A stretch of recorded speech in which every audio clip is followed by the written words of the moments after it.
Russia will lose the energy war Putin started. Russia has turned energy supply into an economic weapon.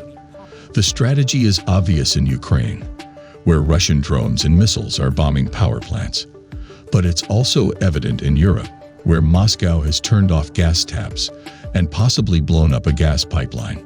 However, Russian President Vladimir Putin's master plan now looks set to backfire. In the short term, Putin will, indeed, inflict economic damage on European Union countries. That much is inevitable. But in the long run, Russia simply can't win this energy war.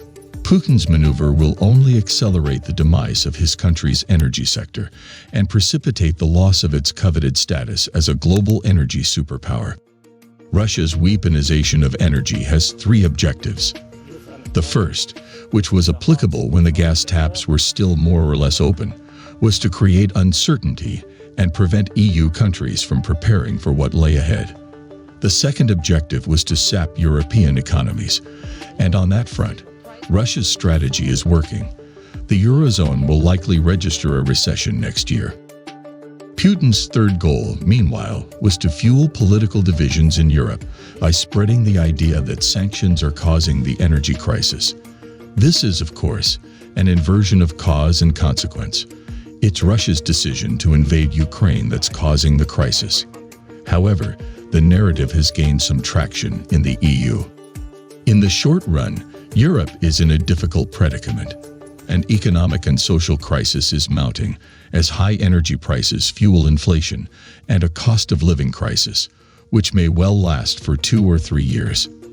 In addition, things could get much worse than they are now. An especially cold winter would raise demand for energy, further worsening the squeeze. The situation could become more dire still in the 2023 to 2024 winter season, as European countries managed to refill their gas storage this summer, while Russian gas was more or less still flowing.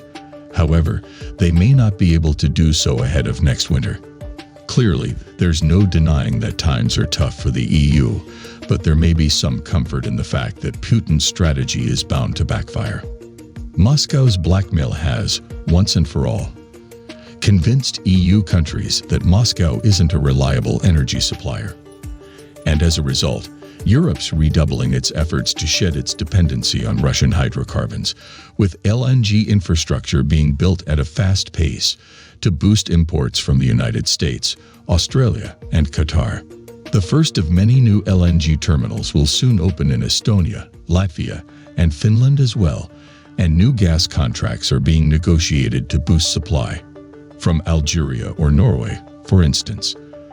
The bloc is also accelerating plans to develop renewable energy sources too. As such, it's starting to look like, within 3 years or so, Europe won't need Russian oil and gas anymore.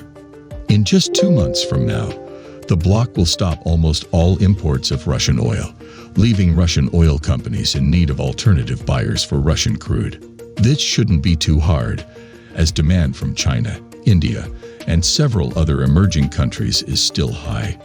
Yet, these countries won't be a perfect replacement for the European market, which used to be Russia's biggest buyer of hydrocarbons, as they will now expect big discounts on the price of Russian crude. In addition, the US could start imposing secondary sanctions on Russian oil exports, further constricting Russia's sales. Meanwhile, the Kremlin's position looks even worse when it comes to gas. Russia exports its gas via pipelines, which are currently positioned to serve Europe, and building new pipelines in their stead will take time and money, both of which are in short supply. Exporting gas via pipeline also means signing new contracts with willing buyers.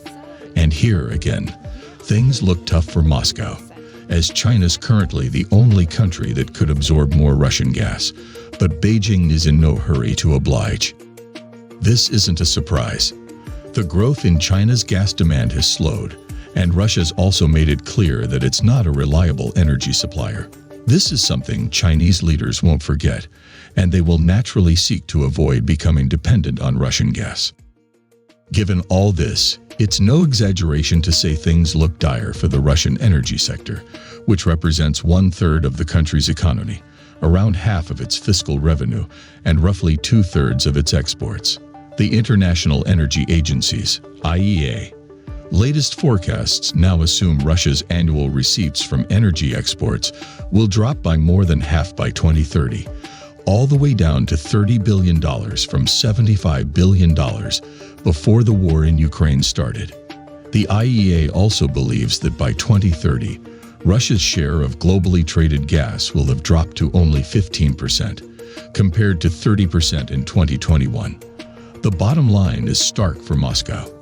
In the coming decade, it will lose its status as a global energy superpower, and the Kremlin's problems won't end there. Due to sanctions, Russian energy companies no longer have access to Western financing and technology. For the Kremlin, this is an existential threat. The reserves of their current energy fields are gradually depleting, and though they have new fields in the Arctic, developing them will require huge amounts of money and top-notch Western technology. Without access to either, Russia's energy production will slowly decrease in the coming decades. Coupled with a drop in demand for fossil fuels as the world transitions toward renewables, this all means the energy war that Putin himself started can only end badly for Russia.